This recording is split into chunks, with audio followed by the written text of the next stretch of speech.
India is expected to become the third largest construction market globally by 2022. India plans to spend 1.4 trillion US dollars on infrastructure projects through the National Infrastructure Pipeline by 2023 to ensure sustainable development in the country.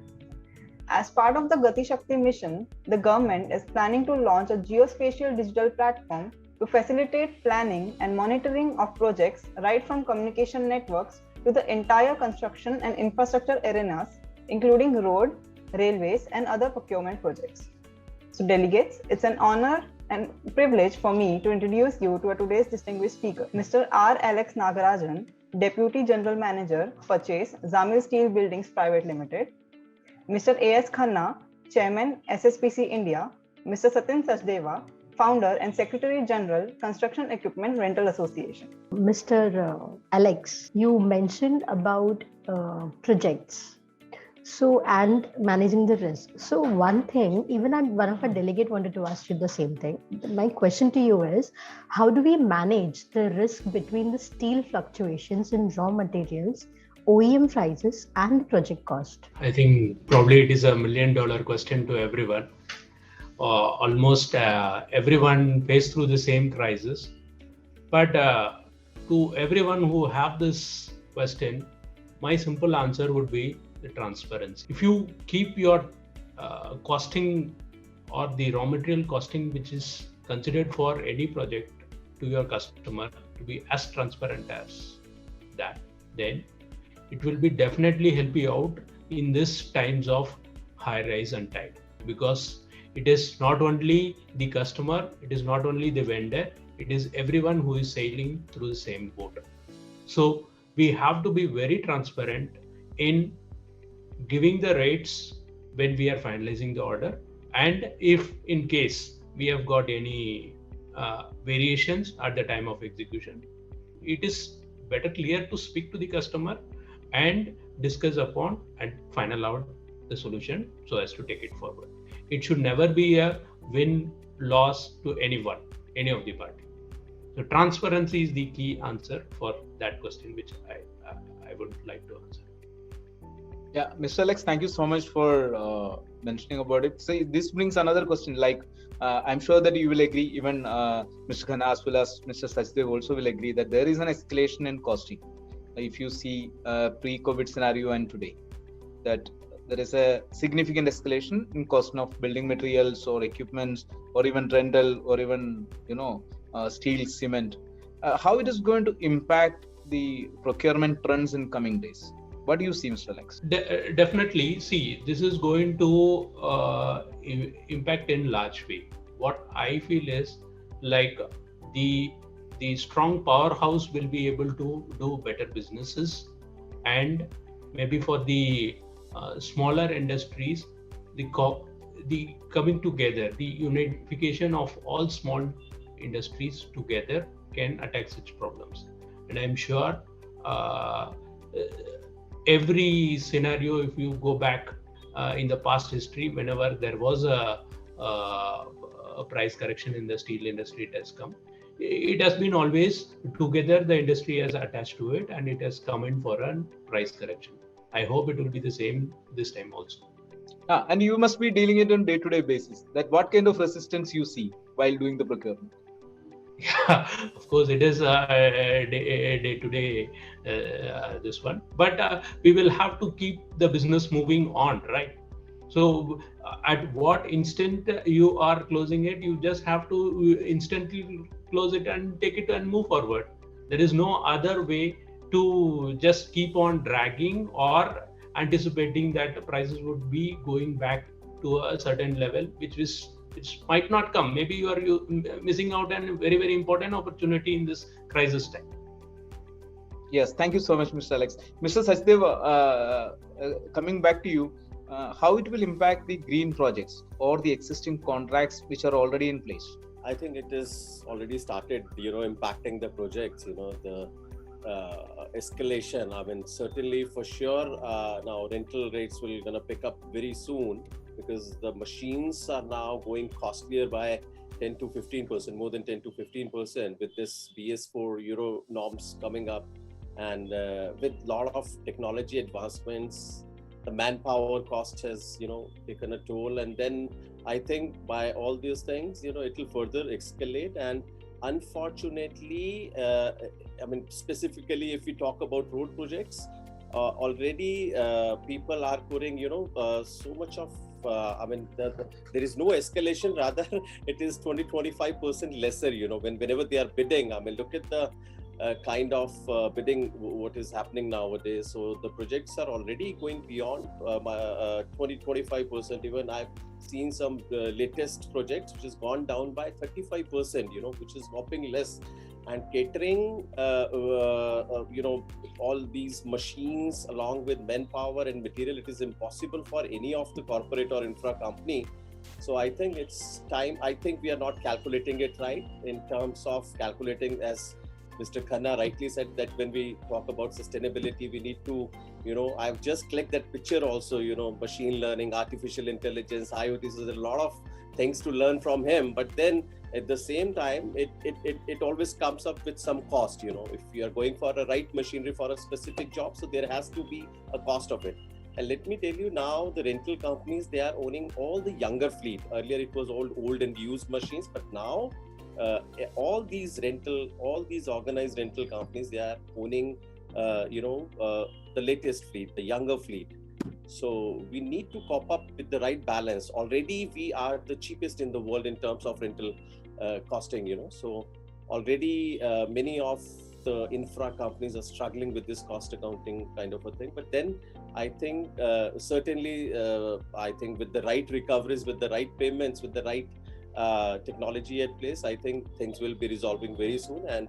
But as of now, yes, it has been impacted, and we'll definitely be looking for further escalation in rental equipments, rental cost also at the same time. Yes. And you also see that our dream of 100 kilometers per day road projects are also going to get affected. I think the delay of miles to go for that. I don't think that in a near term it will happen. Looking at this, COVID scenario, this Omicron coming up, and few of the other, the standardization is still not there. And as Mr. Khanna rightly said, that there's not enough skilling which is happening. So we all, with the right policy holders, stakeholders, we are working very hard on the skilling also. But then it will take some time. Maybe it will take some ample of time. So till that time, let us all work together. This is what the slogan is. Let's work together. Let's grow together. So this is the right spirit, Yes, absolutely. Let us look at Professor Khanna. What is your experience? How do you see the building material market? To me, it looks in India, we are very much affected by what is in the air. Today you see in the time of COVID, all doctors think that this is the time to earn, and they, irrespective of a poor man who cannot afford even 5 days, 1.5 lakh rupees, once they take him inside, they want to charge that much, whether he affords or not. So in the same way, we have cement industry, we have steel industry, and they all take advantage of something wrong in the environment, and they want to cash on it. So I think it is a artificial creation, and once the things go on smoothing, but the problem is that things are not getting smoother. Nobody thought there will be second wave, and nobody never thought there could be a third wave, but now it appears third wave is coming. So the biggest problem in our country at present is that we are harming our own country, we are harming our own project, we are harming our own policies. I mean, if government is making something, it is giving, employment to the people, it is giving infrastructure to the people, and the same people want to earn more from one project rather than make 5 projects out of that money. So I don't think it is the real material cost has increased. It is basically our wrong intention, and to some extent, China's industry not working has put a lot of impact on all these materials, raw materials, not only raw materials for construction, but even for medicines and many other things. So even cloth market, that is affected by the Chinese things into that. So I will still say it is not a real thing, it is an artificial thing, but then we have to cope up with that. Mr. Alex, Mr. Khanna says the price escalation is not a value chain triggered price escalation. It is more or less unreal. What do you see? What is your reaction to it, Mr. Alex? I slightly differ. Unreal escalation would not be having such a variation. So what we talk is, when we talk about the steel price pre-COVID situation and the current situation, it is almost double. An unreal situation, the market would not be observing such a huge cost variation. So this is my real submission. Of course, when we get into the things, the input cost of various items have really gone up. That really we will have to work it out. And it is not only the rice scenario. 2022, hopefully, when the infrastructure growth is much ahead there, we further see that there would be a price stabilization. It would not be further a continuous price rise. There would be a stabilization, or the customer would not be able to absorb it. It is becoming more like an unviable cost, but certainly it is not unrealistic cost. That is optimistic. What do you say, Mr. Alex? That there can be a price stabilization in coming days. I would like to also know from you, Mr. Alex, how digitalization is getting evolved in your procurement process for your projects. In fact, the current scenario, if you see, the amount of data which we analyze would definitely help us to give a lot of data analytics and the history, or it would tell definitely a story out of it. So people should try to understand first in place to get the data completely captured within the system. So data-driven approach surely would make any organization to improve their process cycles or their execution way of working, which they are currently seeing. And I see a lot of database companies coming into this field and helping out organizations in better way of management of the complete process which they do. Okay, thank you, Mr. Alex. Mr. Sachdeva, can you also brief us about the functions of your association in terms of making people more confident in equipment renting? Sure. See, SERA is all about, it's a non-profit organization, and it is working hard, in terms of, for the welfare of rental fraternity, basically. So when we talk about rental, it is all about all these equipments, you're using it in the road sector or building sector, concrete sector, mining everywhere. So we have our members all across India. We do have regional chapters, and fortunately we are more than 500 members plus now, and we're growing exponentially in terms of increasing numbers, and this is finally a sustainable organization now. And we are working very closely with the stakeholders like manufacturers, financiers, and all these corporates. We are working very closely. So we are not working as some small union or some small taker. So it is basically a national association, and we are working. We are fortunately now a member of Global Rental Alliance. So wherein we are the 7th member. We have American Rental Association, we have European Rental Association, and all these leading associations.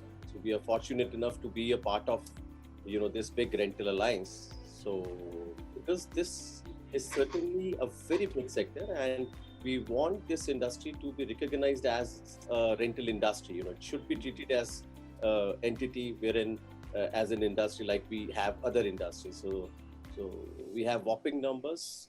Let me talk something about the growth structure. We in just 4 or 5 years the penetration has grown up. I mean, the numbers have increased, And even a smaller company who were having, some 3-4 equipments just 4 to 5 years back, now they are owning more than 50 equipments. So that is a massive growth which is happening. And there is a major shift over, from buying to renting, So there is no need to, stuck up your, your capital flow, So the cash flows, just to save that cash flows, you can always take it on rent. I mean, whenever you are requiring it for a small term or a long term, for a smaller term or a medium duration term, you can always opt for these rental equipments. And these are, it starts from 20-25 lakhs and it can go up to, 8 crores, 10 crore of an equipment, so it's $1 million kind of a thing. And it is certainly a big market.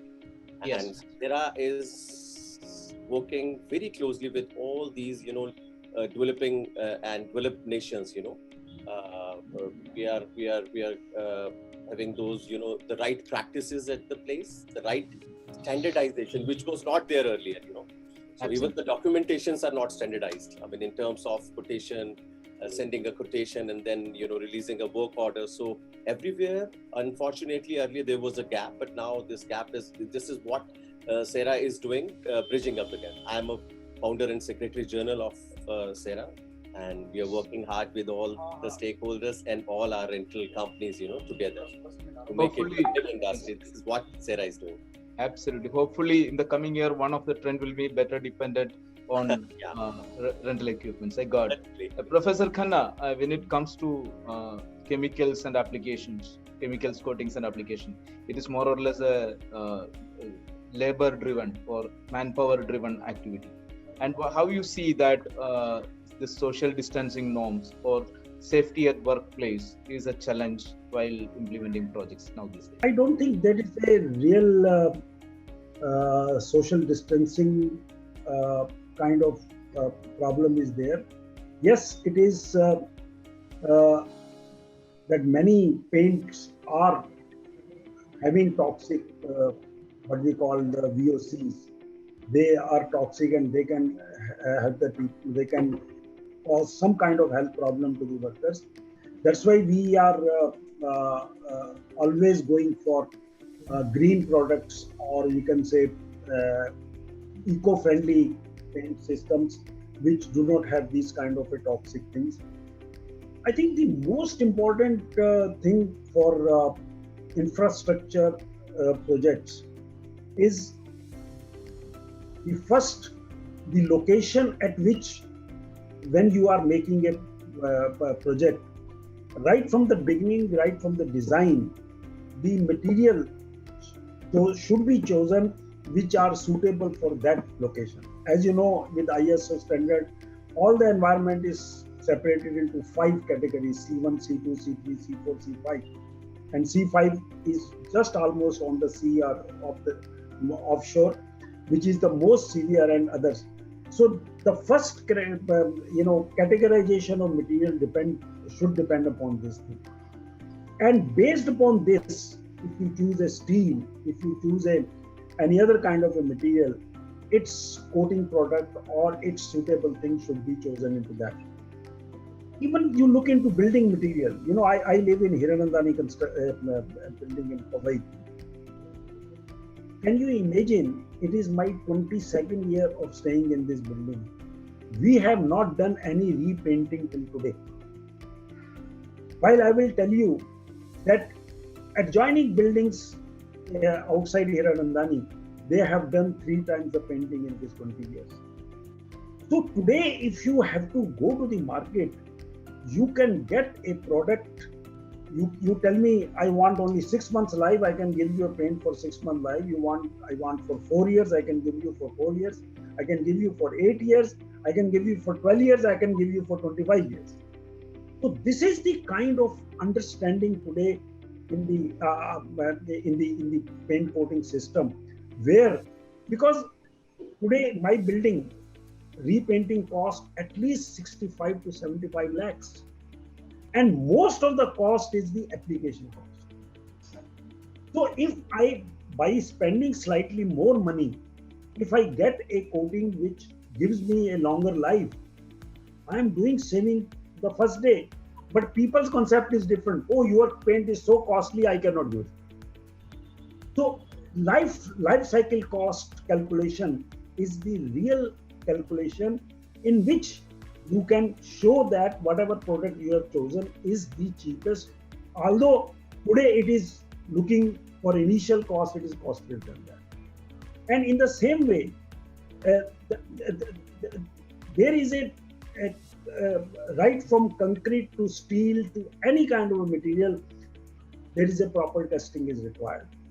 Because you write on a very nice thing, somebody is supplying me this steel with this composition.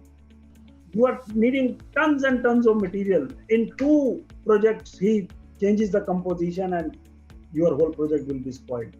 So what we assure is that whenever you receive materials at the site, you must check the certificate given by him by checking at least a few tests, so that you should be sure about that the starting material which you have taken, there was nothing wrong. The rest of it depends upon your construction activity and the kind of things you take. So I don't think there is a real danger of corona kind of a big thing in this construction activity. It is more generating a pollution there itself by doing wrong. Thank you, Professor Khanna. Also, whatever you mentioned goes in line with sustainable construction.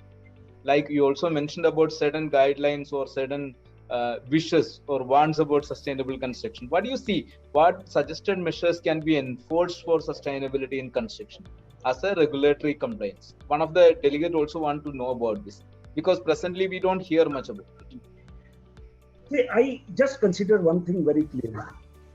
Like just 2 days before, a big company, Reliance or somebody, they dug the whole Hiranandani. And for 4 days, there was almost a blockage.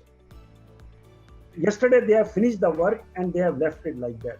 I don't know how many days it will remain like that, and it will create problem first. So I think that the government, state government, or whosoever is giving this contract should write a very clear contract with them. Okay, you are digging this area, or you are making this road, or you are making this footpath. You will require this much area, and it requires this much digging and all this kind of a thing. But moment it is there, within 24 hours or within 72 hours, the adjoining areas which was dug, it should be repaired. You don't have such kind of a condition in any contract. I will show you in Hiranandani, which is an elite class staying. For 10 years, something was dug, it is lying today. Because there is no contract on that kind of a thing. Now, both these things are, I have heard somewhere BMC says, no, let all the work should do, then we will do all the digging repair altogether. This is nothing but earning special money onto that. You take money from X, you take money from Y, and then spend money, half of that and half of that goes to your pocket. That's why they don't write this thing. So we people are doing very nice lectures on sustainability to educated people, but none of the BMC people is ready to listen to that and implement it. So who will implement that? That is a big question. So all this, like Alex and people have told, we have beautiful facilities to do the things. We have best knowledge to do the things. But the people who are implementing this thing, people who are controlling, yes, you can do, yes, you cannot do, they are not bothered. But I think, Professor Khanna, the obligations are already documented. For every project, when you look at it, always the obligations are documented, right? But somebody has to see why this has been left. I mean, I said 24 hours, 72 hours. At least you go after 1 week and see whether they finish the thing or not. I am simply violating my rules, and then sustainability goes to one corner, which has no meaning. Mr. Alex, you want to add anything to it? It felt that you wanted to contribute something to this discussion right now. Yeah, I do agree with Mr. Khanna. The sad part as on today is that we talk much and we do very less. It is a sad part, but also Mr. Khanna has very well explained it out, the way in which this can be all controlled out. Out of his experience, I'm sure yes, it is more of an education system which we have to give it to the industry, and more to the industry, the individual who is executing the work. So when things would improve a lot would be when there are contractual obligations in it. Any framework which we do, first in place, the organization itself should have certain pros and policies with which the sustainable thing should be developed. Or in other case, if the committing organization should be having some contractual obligations so as to ensure that these things are followed and ensured. See, if we don't address this today, we would never be able to grow the point to which we are aiming to grow. This is my summation. Thank you so much. Exactly. Thank you. Just a minute. Today morning in the newspaper, it was there. 253 crore rupees BMC is going to spend on the gutters. Now, is it not 253 crore rupees going to waste? What is the normal procedure to clean the gutter? You are not following that.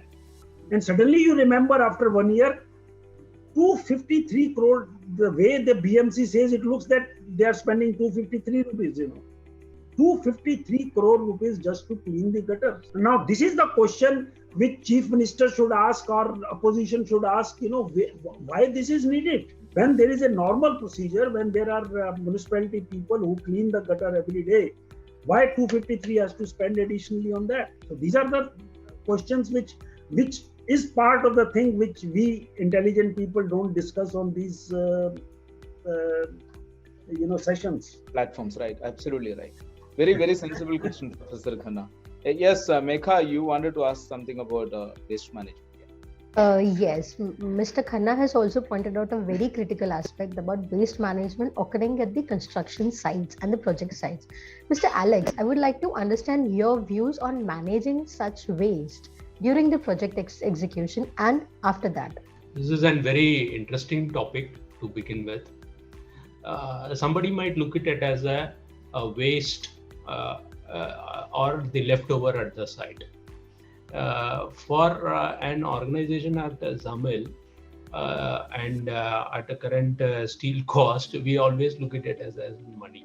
So quite some time before, when we had an initial survey and we had taken about the quantity of the materials which were left over, we derived in on certain policy changes in our system.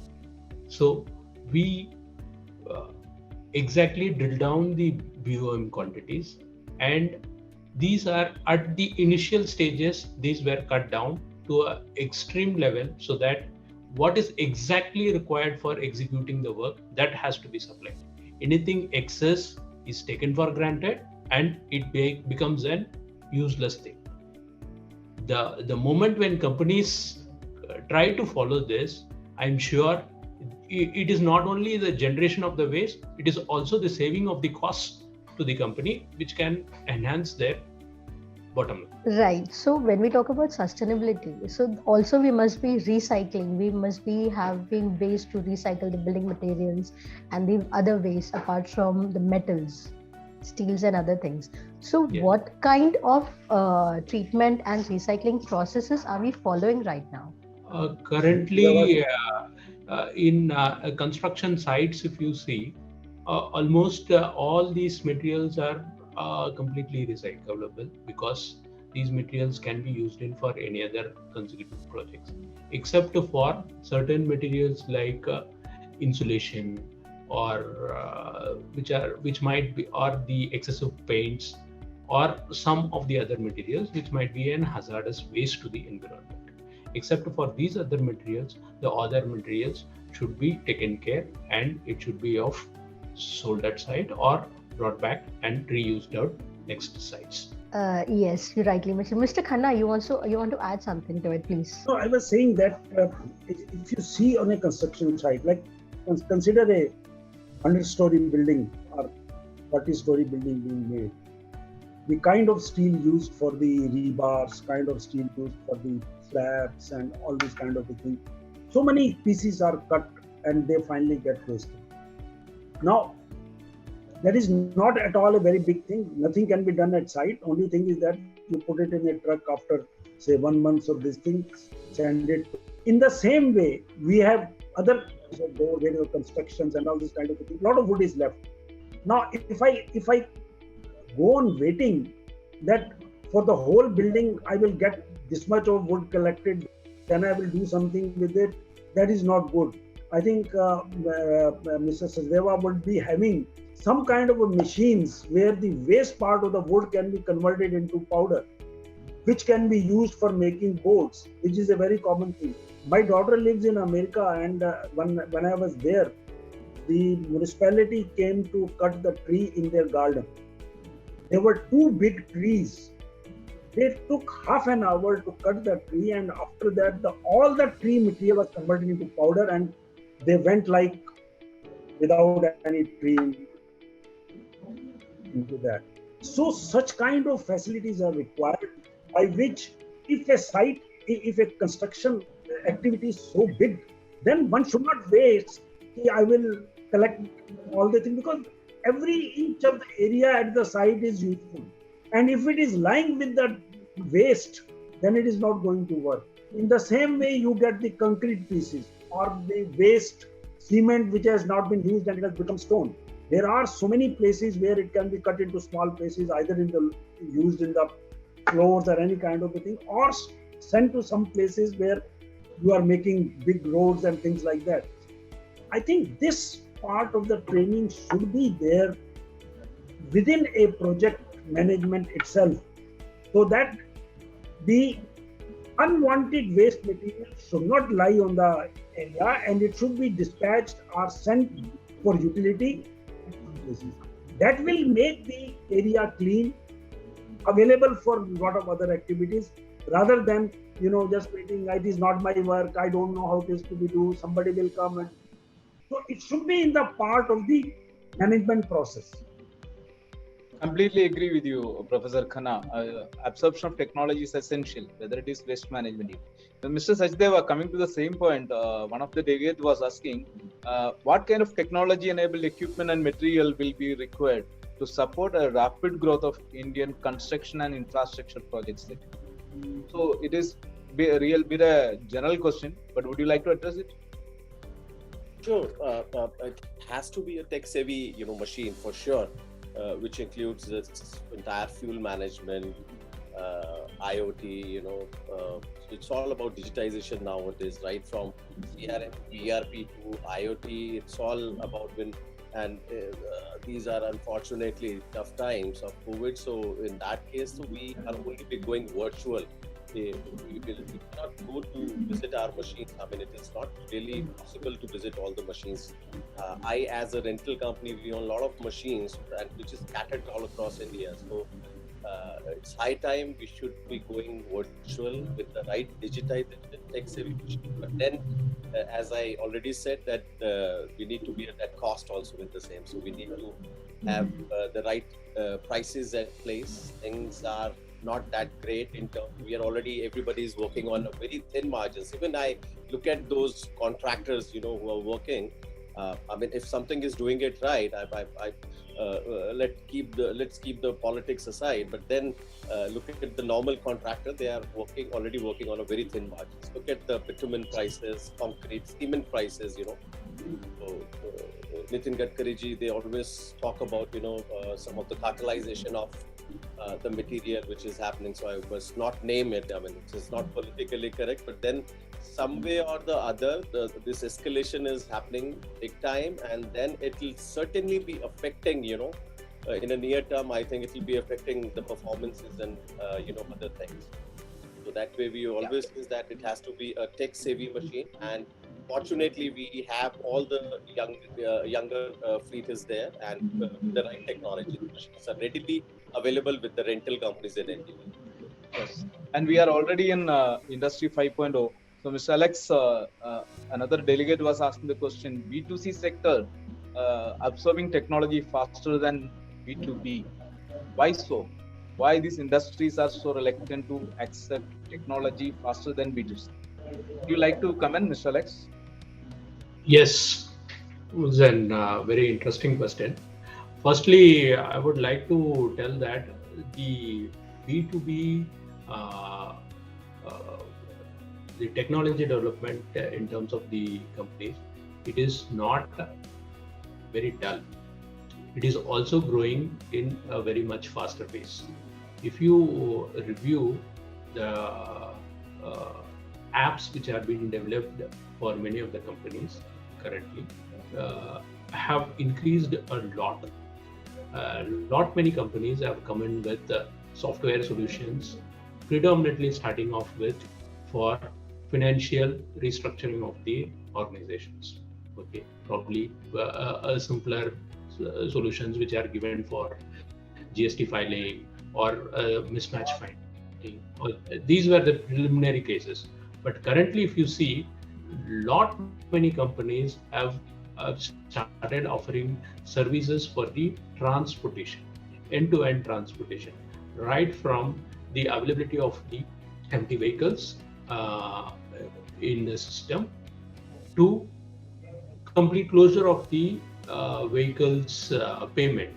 These ready-many softwares are available in many of the industries, which even industries are trying to adopt it, which are giving better results and probably reducing the cost. So that is the reason, like all the companies are trying to follow this. And of late, we see many of the companies even coming into for the subcontractual works. Just like when we talk of B2C, we have lot many companies like Ola, Uber, wherein service has been rendered to the end customer. In similar way, even in B2B, we find lot many companies switching in and providing the service. Still a long way to go ahead, but I'm sure and I'm very hopeful that these B2B also the software developments would enhance in coming times. Thank you for your valuable inputs, Mr. Alex. Professor Khanna, can I request you to give a closing statement for this session? It was a very nice discussion meeting with the two industry doyens and a R&D person like me. I have lots of contribution towards big projects, small projects, and many construction activities in different form. So there is some kind of information is there.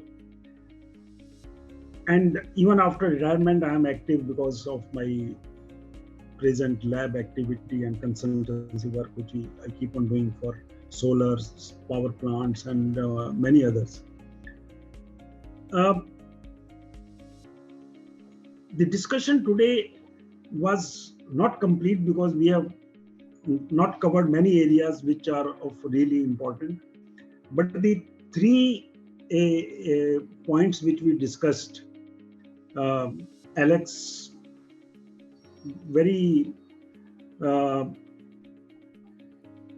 nicely discussed the importance of IT industry in construction, which means that in today's thing, I mean, not only construction, any other activity, any other industry also, without IT, you cannot move forward very fast and in a systematic way. So IT is really important, and that's why the software people are required today in construction industry as they're involved in many other projects. And second thing, I was very much impressed by Sachdev that today's construction activity can no longer be only manpower oriented. You are making very sophisticated 100-story buildings, very sophisticated malls with different contours, with different kind of arrangements of air and so many other kind of the things. So they just cannot be made by manpower alone, or even the good design alone. The construction equipments methodology of bending, methodology of cutting, methodology of creating a kind of a very nice structure using the laser forming and many other methods, So all those things are today very, very important. And until and unless these things are used quite, frequently in a project, the project really cannot pick up the pace and cannot do the things. And the sustainability, and the thing, the topic I covered is really important and really it gives you guidelines. But either we say that it is the first step, that when I start a project, I should keep sustainability on one side and go on picking up item number 1, item number 2, and in everywhere I should follow the sustainability principle and put into that. Then it is real worth of using sustainability into that. Otherwise, we are using sustainability somewhere this much, somewhere this much, somewhere this much. So how we have to see to it that we make best use of all these things together so that we can really get a Gati project or a project in the faster mode. So I think that this leaves a lot of questions. Maybe if in future we have some more broader discussion on this thing, we can throw some more light. Thank you very much to all of you panel members, plus the organizer, Megha, Gurleen and Prasadji, for making this meeting very, very interesting. Thank you very much. So much, sir. Thank you, panelists, for sharing your valuable thoughts on Project Procurement Outlook 2022, Products, Technology and Solutions. We hope you have enjoyed this session. Before wrapping up today's procurement series, we would like to thank our distinguished speakers, Mr. R. Alex Nagarajan, Mr. Professor A.S. Khanna, and Mr. Satyan Sachdeva. I would also like to thank the Associate Editor of B2B Purchase, Ms. Megha Iyer, and our Editor, Mr. Prasad Nair, for taking this initiative. To get more updates from B2B Purchase, you can follow our social media pages. Our application is available on Google Play and App Store for enhanced reading. So with this, we would like to announce the closing of today's session. Kindly stay tuned for more such sessions. Thank you and goodbye.